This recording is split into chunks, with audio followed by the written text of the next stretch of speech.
So she's Noah KURZ. She's working from the Wyss Academy from Nature as a part of the team, the Policy Outreach and Synthesis Center, who was in the lead of this project, right? And then Julia CUNHA, who works as a communication and social innovation expert. Very interesting conversation, a mix that is leading our conversation in that direction. But first, because I was given an introduction of what the Changemaker program was, but I want to ask, when the filmmakers came in that story of this entrepreneurship made by youth after this 6 months of training where Wyss Academy was supporting them to get what they need in order to make live these initiatives and ideas that they have in their countries. When the idea to mix this experience with filmmakers also in the same regions came, and why the Imagination Film Festival? Thanks, Natalia. So actually how this collaboration came to place was, it was brought to us through an idea, through our third partner, the 2291 film competition, which was led by, is led by Christian Heuselmann. He had already 2 film competitions going on and has also been collaborating with Ethnokino, and so together the three of us had the three institutions had the idea of visualizing these projects. Being Tobias is yes. here with us. We were focusing on, we saw the dog but didn't see Tobias because he's too small. Come. Welcome, Tobias, to the roundtable discussion.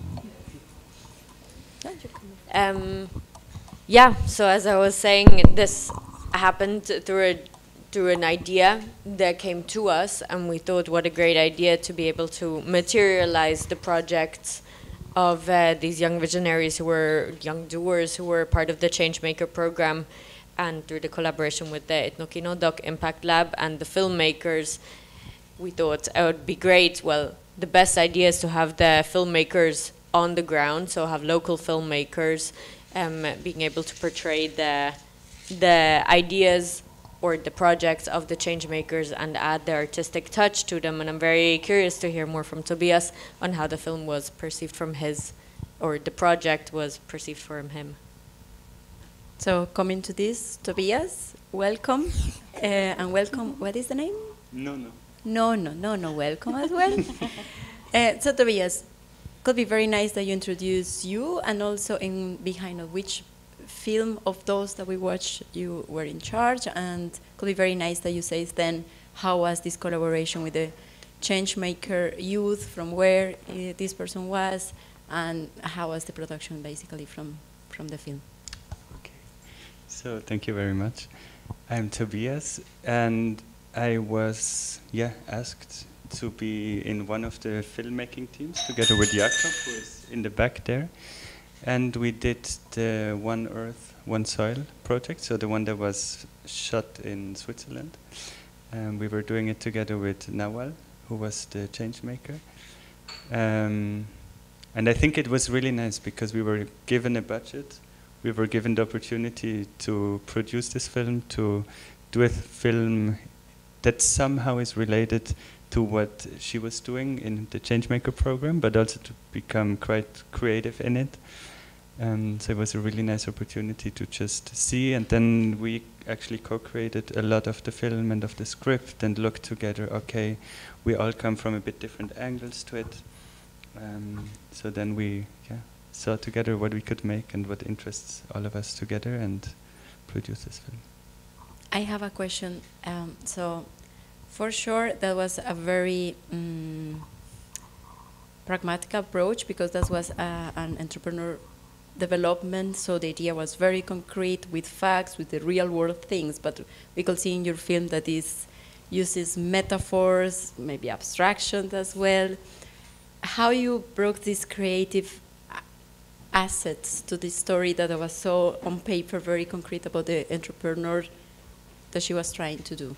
Was easier, was challenging?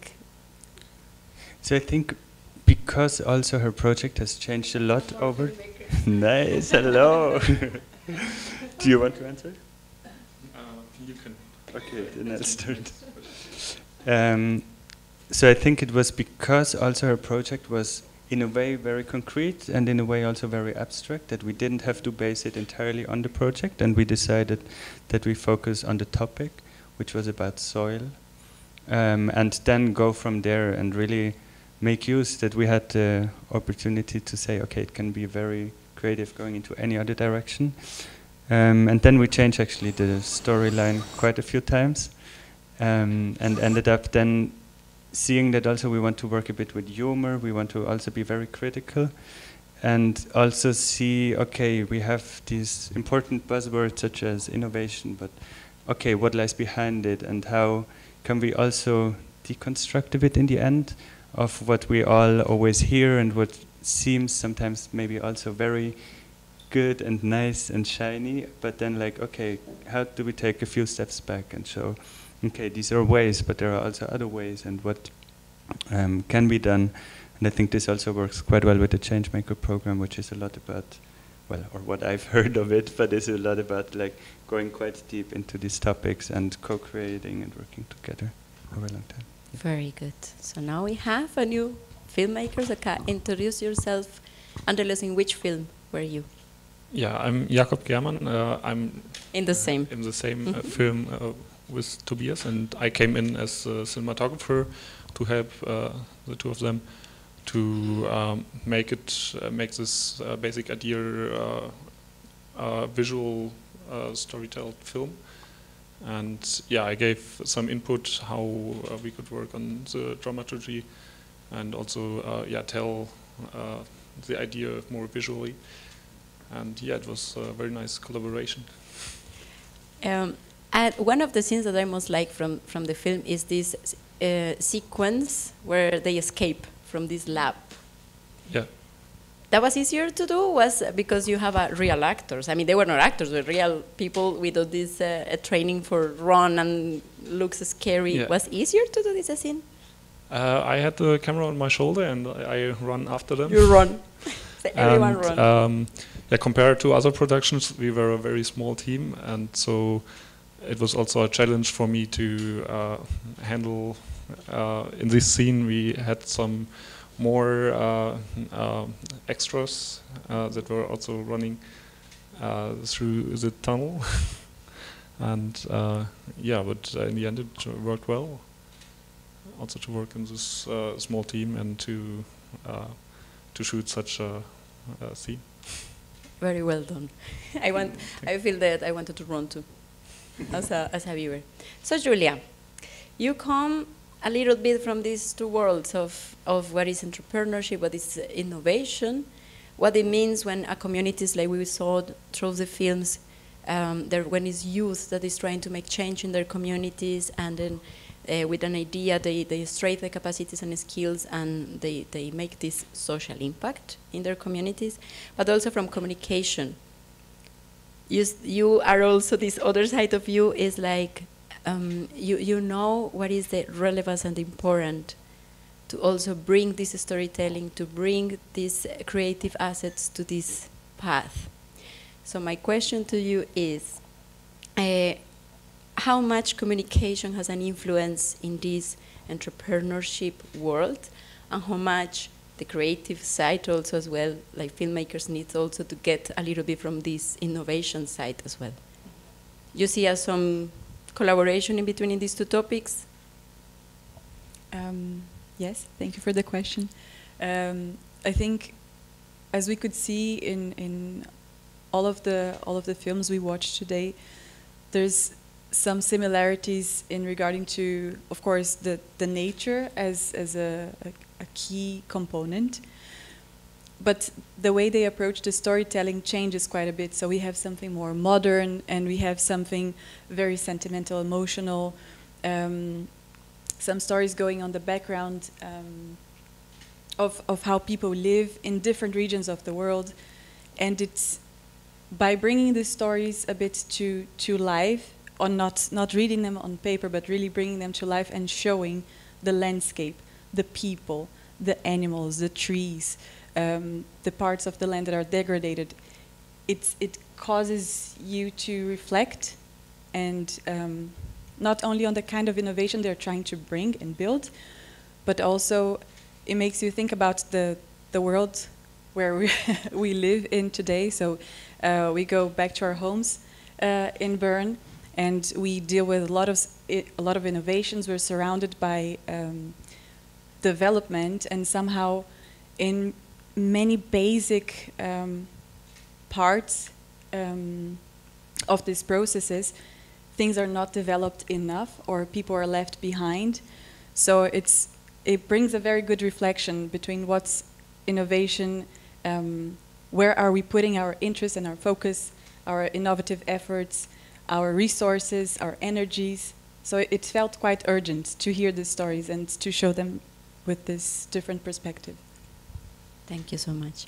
And I want to also that we say what happened in Locarno. What is this experience? How these films that came from so different parts of the world with this interaction between filmmakers and the change makers was as a side event in the Locarno Film Festival.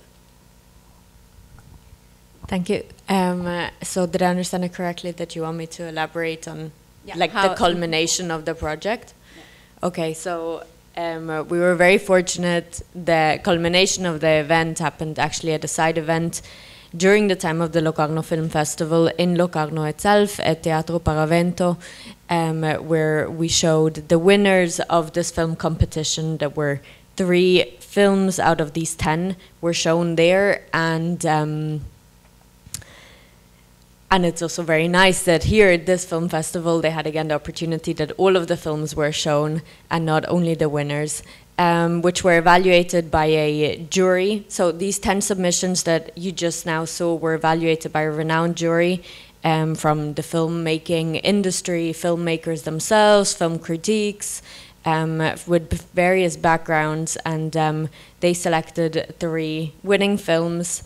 And then the Wyss Academy itself also selected the Wyss Academy favorite film, which was also shown at that event. And it was a very special event when, sadly, because of the international aspect of our film competition, meaning that, well, one of the films was shot here in Switzerland, and it's so great that the 2 filmmakers could be here of that film, but most of the films were situated in Kenya and or in Peru and in Colombia.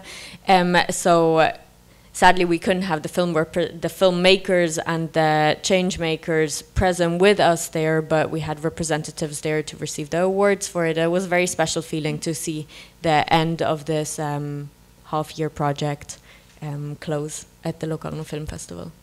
And also through the partnership with Ethnokino, these films are traveling even more around of the other film festivals in Patagonia, in Berlin, so they are really having a more impact around of the world. Yes, yeah, they're being shown at all of the events of all of the film festivals of Ethnokino all over the world. So the ones that you can see listed on the booklet. So that's super cool. So I want to open to the audience. If you have comments, questions, this is your moment. You have part of the Wyss Academy team if you want to explore more in the change makers, or you have also the filmmakers here. Your impressions you can also share if you want.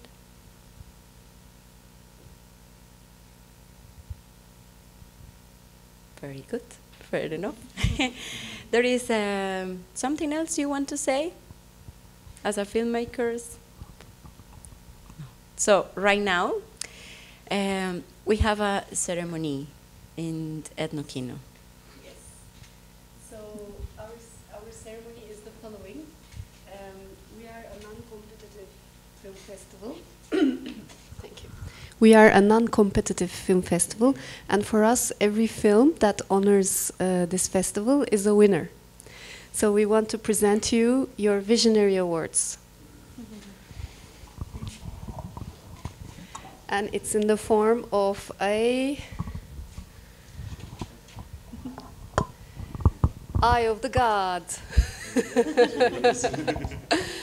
Because it's an amulet, it's the eye, the vision symbolizing Ethnokino is the logo, identity is the eye, so we play each year with different eyes from different cultures. Last year we were presenting as a gift award the Evil Eye, and this year it's the Mexican Eye, and next year God knows what it is. So if you have good ideas for us, and what is special about this is that it's hand woven by Mexican female cooperatives.